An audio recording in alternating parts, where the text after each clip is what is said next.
les saisons de paix et de repos. Dieu t'appelle à quitter les terrains arides de l'inquiétude pour te placer dans une atmosphère de confiance et de sérénité. Même si le monde s'agite, même si les nouvelles sont mauvaises, ton âme peut trouver repos en Dieu. Il te dit, ne cours plus après les bénédictions, reste en ma présence, et les bénédictions te poursuivront. Car l'abondance divine n'est pas le fruit de la course, mais de la communion. Peut-être que tu es fatigué de lutter, fatigué d'essayer sans résultat. Le Seigneur te dit aujourd'hui, repose-toi.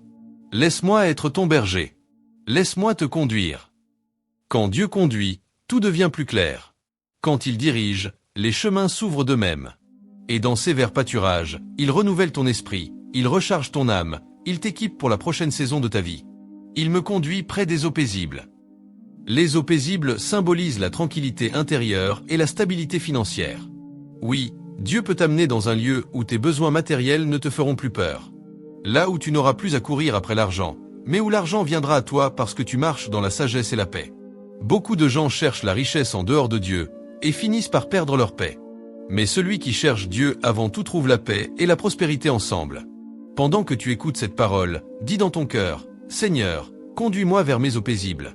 Apprends-moi à dépendre de toi. » Parce que c'est là que commence la prospérité durable, quand ton cœur est stable, quand ton âme repose sur la promesse de Dieu.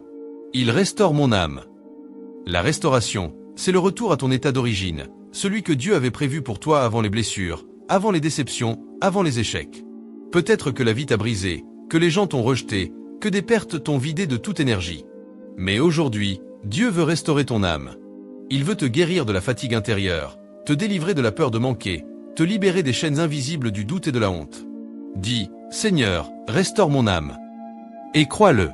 Car la restauration spirituelle précède toujours la restauration matérielle.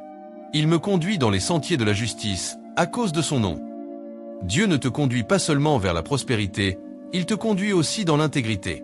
La prospérité qui dure ne repose pas sur la tricherie ni sur la manipulation, mais sur la justice et la droiture. Quand tu marches selon la parole, Dieu s'engage à défendre ton nom.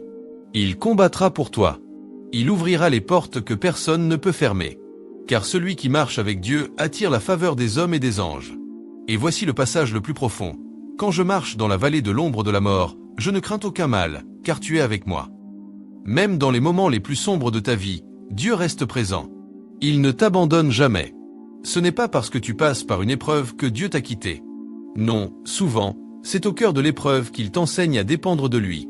Si tu traverses une saison difficile, manque d'argent, dette, maladie, solitude, souviens-toi que tu n'es pas seul. La